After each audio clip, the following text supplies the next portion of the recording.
Jenius medis. Lanjut lagi, jangan lupa like, komen dan share cerita ini ke media sosial yang sahabat punya. Terima kasih. Bab tahun 1241 sampai tahun 1243. Aula ramuan. Jericho Lee tertegun dan langsung teringat pada Ye Ziyun. Tuan ketiga kamu Ziyun. Apakah ada hubungan antara keduanya? Intuisi memberitahu Jericho Lee bahwa Ziyun mungkin juga anggota keluarga Ye, tapi sekarang dia tidak mempedulikannya. Dia menatap Gui Gang dan berkata, kamu bilang orang yang menculik Lu Qianqian ada hubungannya dengan penyelenggara, kan? Ya. Gui Gang mengangguk lagi dan lagi, pria itu adalah pria gemuk berusia 40-an, dengan banyak ahli di sekelilingnya. Hanya itu yang saya tahu.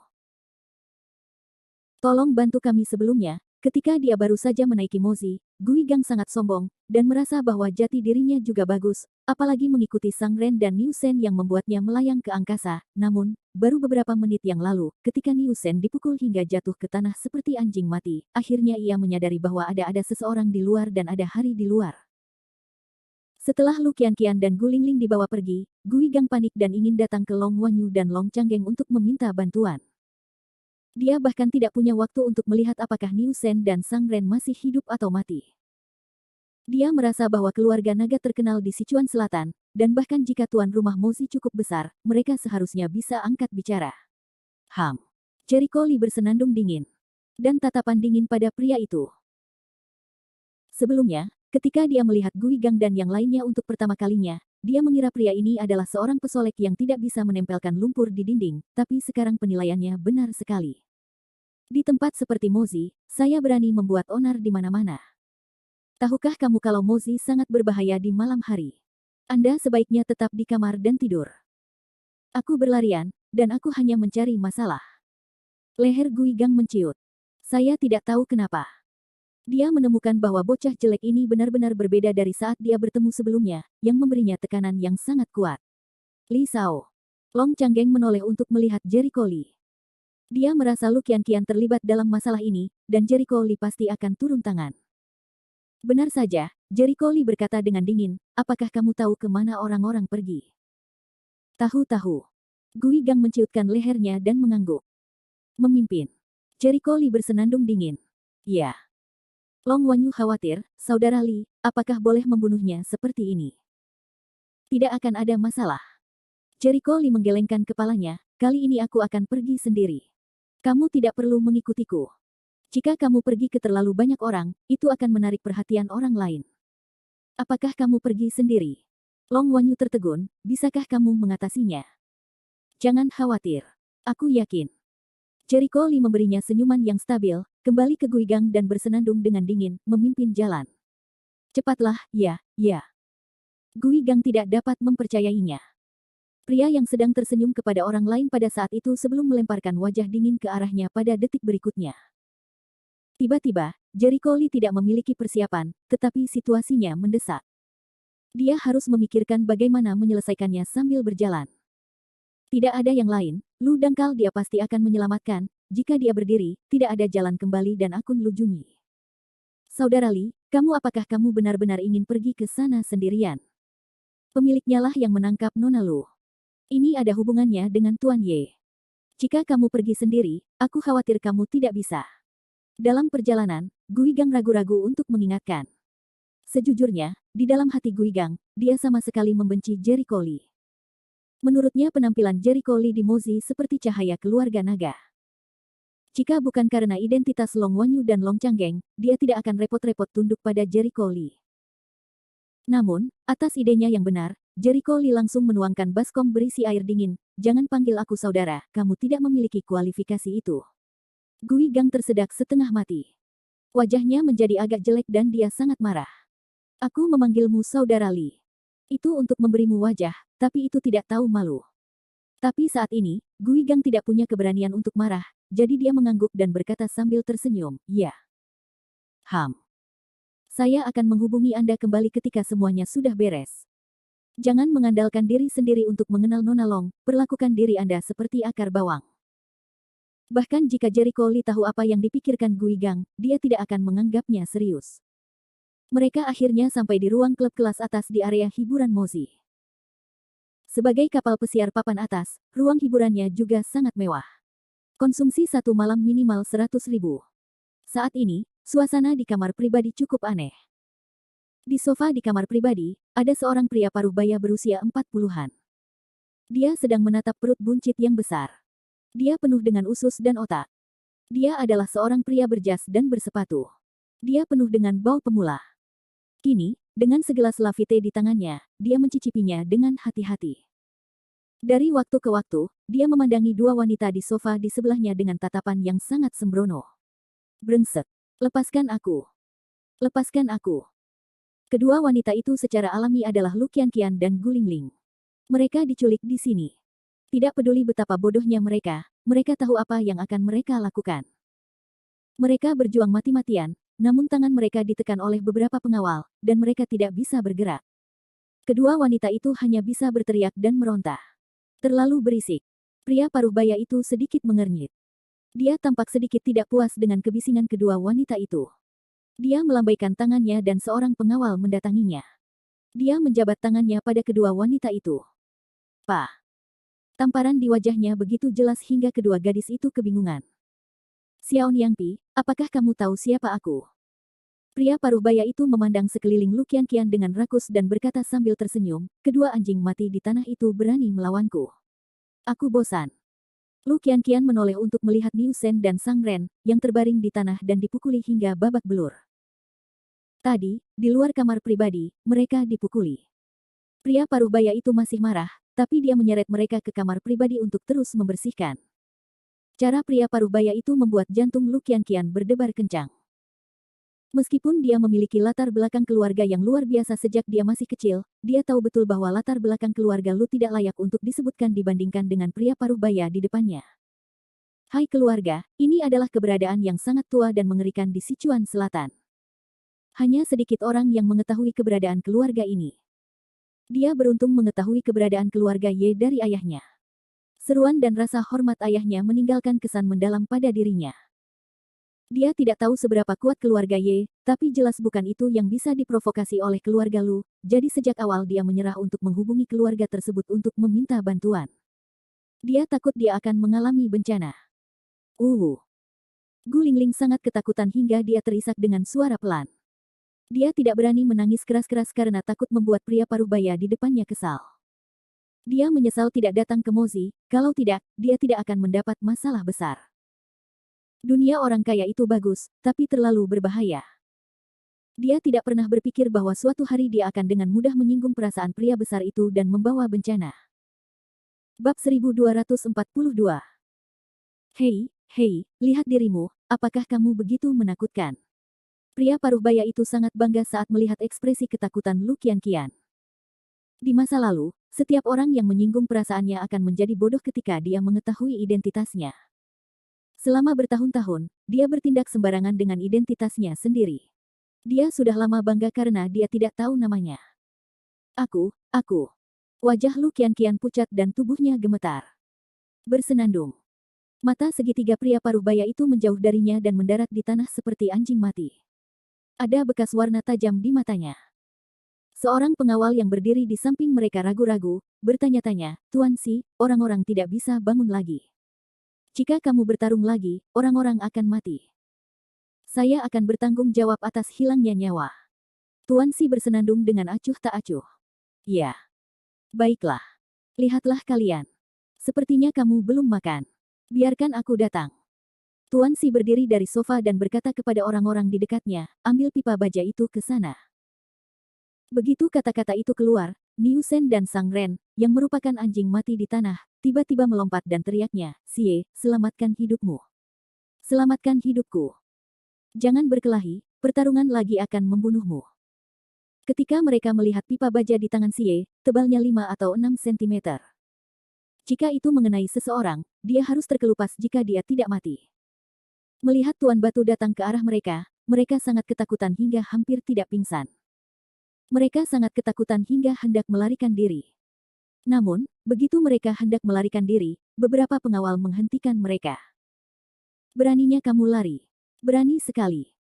Ketika Xie melihat kedua anak kecil ini, dia berani lari di depannya. Dia hanya tidak memperhatikan Xie. Siapa yang tahan? Xie marah dan bergegas ke arah mereka. Dia mengayunkan pipa baja dan memukul mereka. Paji. Saat pipa baja itu pecah, langsung mengenai lengan Niu Shen. Rasanya seperti suara patah, darah berceceran. Ah! Sambil berteriak, Niu Shen merasa lengan kirinya tidak sadarkan diri, dan ia merasa lengannya akan patah. Namun, sebagai seorang praktisi pencak silat, kebugaran fisiknya sangat kuat. Benar-benar tidak mematahkan tulangnya. Hanya saja itu menyakitkan. Banyak. Ini seperti dipukul oleh lawan di arena tantangan. Asam sekali sampai aku tidak bisa membayangkannya. Lu Qianqian dan Gu Lingling melihat ke arah Niu Shen yang dipukul dengan tongkat dan berdarah. Mereka berteriak dan menutup mata mereka. Tubuh Sang Ren gemetar seperti sekam, kakinya lemas, dan ia terjatuh ke tanah dengan bunyi gedebuk.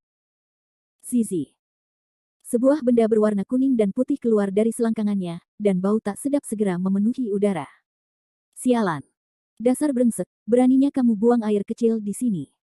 Begitu Xie mencium baunya, dia sangat marah dan bergegas sambil menendang. Dong. Sang Ren ditendang dan terjatuh ke tanah beberapa kali. Dia sama malunya dengan dirinya. Seorang pesolek seperti dia dulunya sombong dan mendominasi karena statusnya. Dia suka menyombongkan kekuatannya dan berteman dengan berbagai macam teman buruk. Pada saat ini, di hadapan kenyataan berdarah, dia tahu bahwa dia bangga dengan identitasnya, tetapi kentut tidak. Gui Gang sialan itu bodoh. Jika kita tidak mendapatkan Nona Long Saolong, kita semua harus memberi makan ikan di sungai. Sang Ren begitu cemas hingga dia merokok. Sekarang satu-satunya harapannya hanyalah Long Wanyu dan Long Changgeng. Jika dia ingin membicarakan identitasnya, dia berpikir hanya keluarga panjang yang dapat berbicara dengan keluarga Ye. Tapi Gui Gang harus mengundang orang. Jika tidak, Sang Ren yakin Tuan Si akan melemparkan mereka ke sungai Yangtze untuk memberi makan ikan. Nak, jangan kira aku tidak tahu. Kamu sedang menunggu bocah itu memindahkan tentara. Tuan Si tiba-tiba berkata sambil tersenyum. Beberapa orang bergemerincing, wajahnya semakin pucat. Guru Si mencibir, di nomor Mozi ini, tidak ada yang bisa menghentikan orang yang ingin saya hadapi. Tidak peduli siapa yang Anda telepon, tidak ada gunanya. Mereka ingat bahwa Ye Si mempunyai banyak hubungan dengan Tuan ketiga Ye. Dapat dikatakan bahwa dia juga salah satu master dari Mozi. Di Mozi ini, Ye Si benar-benar bisa dikatakan sebagai eksistensi yang tak seorang pun mampu membelinya. Saya khawatir meskipun keluarga naga datang, mereka mungkin tidak dapat berbicara. Hati orang-orang berangsur-angsur tenggelam ke dasar lembah, ke dalam keputusasaan yang tiada taraf. Hei. Pada saat ini, Ye Si datang ke sisi Lu Qianqian, memandangi sosok anggun Lu Qianqian dengan rakus, bersiul dan tertawa, lihat wajah kecil ini, sungguh cantik. Ikuti Lao Su dan minum makanan pedas untuk membuatmu tetap populer di masa depan. Jangan. Lu Qianqian menggigit giginya, menjadi pucat dan mundur. Tidak. Kamu tidak bisa menahannya. Ye Si mengulurkan tangan dan menyentuh wajah cantik Lu Qian, meninggalkan sidik jari kotor di wajahnya, lalu mengangkat tangannya untuk menyentuh dadanya yang bangga. Air mata Lu yang dangkal tidak bisa dikendalikan mengalir ke bawah, itu adalah air mata yang sangat memalukan, hatinya putus asa, siapa yang akan menyelamatkannya. Dia tidak tahu siapa yang bisa menyelamatkannya. Saat Ye Si hendak melepaskan roknya, sebuah suara tiba-tiba memecah kesunyian rumah. Bang! Pintu kamar pribadi dibuka, dan kemudian dua sosok muncul di pintu, di hadapan semua orang. Suasana di dalam ruangan tiba-tiba menjadi padat, dan semua orang tertegun sejenak. Jelas sekali tidak ada yang akan datang saat ini. Gui Gang. Sang Ren adalah orang pertama yang mengenali seseorang. Saat dia melihat Gui Gang, wajahnya tiba-tiba menunjukkan warna gembira. Besar. Gui Gang akhirnya tiba. Mereka bisa diselamatkan. Namun, saat matanya tertuju pada wajah Gui Gang, dia menemukan bahwa wajah Gui Gang tidak benar. Dia tidak senang sama sekali. Sebaliknya, dia sangat sedih. Tiba-tiba hatinya berantakan dan memandang orang lain di sampingnya. Jericho Lee. Setelah mengenali orang lain, Sang Ren mengira dia terpesona sejenak. Bagaimana mungkin? Bukan Long Wanyu atau Long Changgeng, tapi Jericho Lee. Kamu bercanda. Hatinya, tiba-tiba dari surga yang gembira, jatuh ke dalam keputusasaan. Meskipun kami mengetahui bahwa Long Wanyu dan Long Changgeng ada di sini, kami mungkin tidak dapat angkat bicara. Namun, masih ada secercah harapan terhadap jati diri keluarga panjang tersebut. Dan Jericho Lee, tidak jelas apakah mereka mati karena hati ini. Bukan hanya Sang Ren saja yang putus asa, tapi Niu Sen dan Gu Lingling juga putus asa. Mereka pingsan di tempat. Reaksi Lu Qianqian tidak jauh berbeda. Dia memiliki sedikit harapan bahwa orang yang menyelamatkannya akan muncul, tetapi dia tidak menyangka bahwa orang yang datang adalah Jericho Lee, teman sepupunya. Apa yang dapat dia lakukan? Itu tidak membantu sama sekali. Bab 1243. Kamu, kenapa kamu di sini? Injaklah. Ini bukan tempat yang bisa kamu datangi. Meski kecewa, Lu tidak ingin Jericho Lee terlibat dalam badai dan pergi sekarang. Sejujurnya, suasana hati Lu Qianqian sangat rumit. Awalnya, dia melihat bahwa Jericho Lee dan Long Wanyu dan Long Changgeng sangat dekat. Dia mengira Jericho Lee dan Long Wanyu dekat di Guanxi. Gui Gang pergi mengundang Long Wanyu dan Long Changgeng, tapi Jericho Lee lah yang datang. Menurutnya hubungan antara Jericho Lee dan Long Wanyu tidak sedekat yang dia kira. Jericho Lee tidak mengatakan apapun. Sebaliknya, dia melirik ke kamar dan kemudian jatuh pada Yesi. Dia memperhatikan bahwa tangan Yesi hendak membuka ikatan pakaian Lu Qianqian. Alisnya sedikit berkerut, dan sedikit kemarahan melintas di matanya. Suaranya sedingin es, dan dia bersorak dengan dingin, lepaskan orang-orang. Yesi menatapnya, wajahnya segera menunjukkan ironi yang menghina, bajingan kecil, siapa kamu? Berani menjadi liar di wilayah Laozi. Wilayahmu bukan urusanku. Biarkan orang-orang segera pergi. Jericho Lee bersenandung dingin. Oh, bajingan kecil, kamu berani berbicara dengan Tuan Musi. Apakah kamu bosan? Yesi mengambil pipa baja yang baru saja mengenai Niu Sen dari tanah dan bergegas menuju Jericho Lee. Ah! Lu berteriak panik, takut untuk menutup matanya. Namun detik berikutnya, seluruh ruangan tercengang. Saya melihat Jericho Lee menangkap pipa baja dengan satu tangan, dan tindakannya sangat biasa saja. Dengan baik. Yesi tertegun, dan segera berusaha sekuat tenaga untuk mengencangkan pipa baja itu, tetapi tidak peduli seberapa keras dia mencoba, pipa baja itu tetap berada di udara dan tidak bisa bergerak sama sekali. Pertarungan yang bagus. Jericho Lee menarik sudut mulutnya, meraih pipa baja dengan kelima jarinya, dan pipa baja itu sampai ke tangannya. Dia menghancurkannya dengan tombol di punggungnya. Bang! Darah berceceran, kepala Yesi meledak di tempat. Ah! Yesi menutupi kepalanya dan jatuh ke tanah. Para pengawal di seluruh ruangan tercengang. Mereka tidak melihat dengan jelas bagaimana Jericho Lee menggerakkan tangannya tadi. Yesi sudah mematahkan kepalanya dan jatuh ke tanah. Kembali kepada Tuhan, beberapa pengawal segera mengambil senjata mereka dan melompat ke arah mereka. Wajah Jericho Lee tanpa ekspresi. Dia naik dan meraih pipa baja itu, 3 kali 5 dibagi 2, satu pukulan satu akurat. Bang-bang. Setelah beberapa napas, 7 atau 8 pengawal semuanya jatuh ke tanah dan mati. Mendesis. Berapa kali pengawal ini terpecahkan? Wajah Yesi menjadi pucat dan dia tidak percaya dengan apa yang dilihatnya. Jericho Lee menunjukkan, biarkan Ye Sanye keluar. Kamu ingin menemuinya. Ye Yu terdiam, dan tertawa di detik berikutnya, apa yang kamu lakukan, pantaskah kamu melihatnya? Suara mendesing. Begitu kata-kata itu berakhir, Jericho Lee melepaskan tangannya, dan tabung baja itu melesat seperti anak panah tajam ke pipi Yesi. Jejak. Darah muncul di wajahnya, dan seluruh pori-pori tubuh Yesi meledak. Pada saat itu, dia dengan jelas merasakan nafas kematian. Hidup atau matimu tergantung pada sikapnya. Saya tidak perlu peduli apakah dia muncul atau tidak. Suara acuh tak acuh Jericho Lee memancarkan kekuatan pencegah yang kuat. Gulu. Yesi menelan ludahnya. Dia bingung. Dia mengeluarkan ponselnya dan memutar nomor telepon seseorang. Dia tidak koheren dan buru-buru memanggil, Tuan ketiga, tolong aku. Seseorang akan membunuhku. Itu di kamar pribadi 3 di area klub. Datang dan bantu aku. Dibandingkan dengan Xiaoming, wajah apapun palsu, bahkan jika dia bisa menjadi sombong beberapa saat yang lalu, dia hanya bisa pingsan di tanah seperti anjing tersesat saat ini. Dalam waktu kurang dari 3 menit, sekelompok orang datang ke kamar pribadi. Dipimpin oleh seorang pria paruh baya berwajah dingin berusia 40 tahun, adalah Ye Zhenqiong ketiga. Begitu dia muncul, dia menunjukkan aura yang kuat, terutama bawahan lain yang mengikutinya juga agresif. Dia tampaknya adalah tipe pengawal profesional yang telah terlatih ketat dan memiliki kekuatan besar. Mata Ye Zhenqiong menyapu ke dalam rumah, dan dia melihat tubuh pengawal itu tergeletak di tanah. Wajahnya tenggelam, dan dia segera menatap Jericho Lee, satu-satunya yang berdiri di rumah selain dia dan orang-orang yang dibawanya. Dia pertama kali melihat ke arah Jericho Lee dan menemukan bahwa dia juga sedang melihatnya. Dia mendengus, Itukah yang kamu lakukan? Tuan ketiga, dia berhasil. Yesi dengan cepat bangkit dari tanah, bergegas ke Ye Zhenqiong dan berteriak. Jericho Lee memandang Yesi sambil tersenyum, sepertinya tanganku barusan tidak cukup berat. Ketika Yesi mendengar ini, dia menggigil dan segera menutup mulutnya. Ye Zhenqiong menatap Jericho Lee. Sebelum dia berbicara, seorang pengawal di sebelahnya mendatanginya dan berbisik, Tuan ketiga, para pengawal di tanah ini dipilih dengan cermat dan kekuatan mereka tidak buruk. Tapi barusan mereka semua ditembak oleh pipa baja. Tekniknya renyah dan rapi. Terlihat kekuatan anak laki-laki itu sangat kuat. Jangan gegabah, Ye Zhenqiong mengangguk tanpa jejak.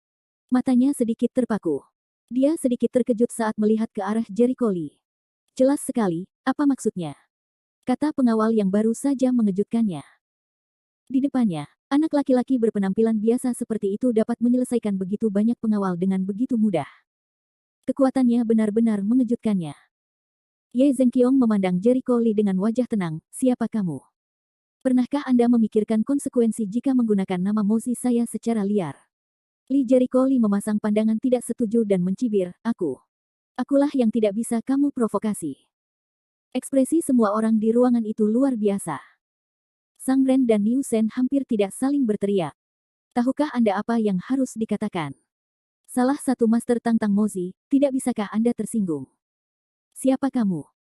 Gu Lingling menganggap Jericho Lee gila. Saat ini, dia berani mengatakan hal seperti ini. Saat ini, hati Gu Yigang untuk mati sudah penuh. Dia mulai menyesal meminta Jericho Lee datang. Dia seharusnya menolak jika dia tahu Jericho Lee akan datang sekarang. Aku sudah mati sekarang. Semua orang di belakang Ye Zhenqiong tertawa. Wah, tahukah kamu apa yang kamu bicarakan?